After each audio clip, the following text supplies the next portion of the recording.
मोक्ष का द्वार। भूतिया हवेली के बारे में बहुत सी कहानियां सुनने को मिलती थीं, लेकिन कोई भी यह नहीं जानता था कि वह सच थी या सिर्फ अफवाहें। लेकिन एक दिन शहर में आए एक अजनबी लड़की रिया, जिसका चेहरा बहुत ही शांत और रहस्यमय था, जो कुछ पुरानी किताबों में एक मोक्ष के द्वार के बारे में पढ़ चुकी थी। रिया ने अपनी यात्रा शुरू की उस हवेली की ओर जहां ये द्वार स्थित था।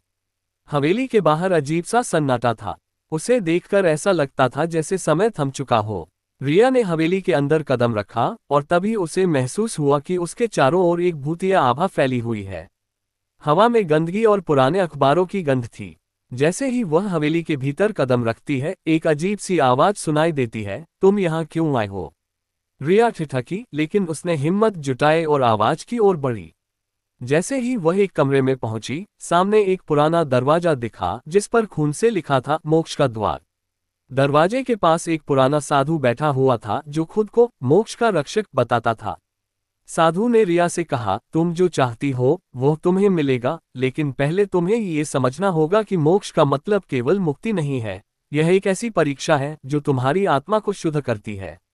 रिया ने आश्चर्यचकित होकर पूछा, क्या परीक्षा है? साधु ने गहरी सांस लेते हुए कहा, तुम्हें अपनी डर और अंधकार का सामना करना होगा। केवल उसी वक्त तुम्हारा आत्मा शुद्ध होगी और तुम मोक्ष पा सकोगी। रिया ने अपना डर एक ओर किया और दरवाजे को खोला। अचानक कमरे के भीतर से अजीब सी आवाजें और साए बाहर आने लगे।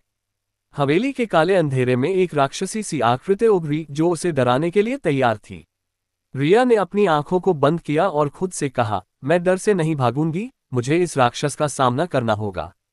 जैसे ही उसने आंखें खोली, उसने देखा कि राक्षस उसके सामने खड़ा था, लेकिन अब उसकी आकृति कमजोर हो गई थी और वह धीरे धीरे गायब होने लगा।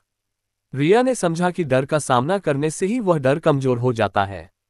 अचानक साधु का स्वर गूंजने लगा, तुमने सफलतापूर्वक डर को हराया, अब तुम मोक्ष के द्वार से गुजर सकती हो। रिया ने दरवाजे को खोला और देखा कि उसके सामने एक प्रकाश से भरी हुई दुनिया थी। जैसे ही उसने कदम रखा, वो एक नई दुनिया में प्रवेश कर गई, जहां शांति और सुकून था। उसने महसूस किया कि मोक्ष किसी स्थान पर नहीं, बल्कि आत्मा की शुद्धता और अपने भीतर के अंधकार से मुक्त होने में है। लेकिन पीछे रह गए वह हवेली, जो अब किसी और के इंतजार में थी, एक और आत्मा जो मोक्ष की ओर बढ़ने की तैयारी कर रही थी।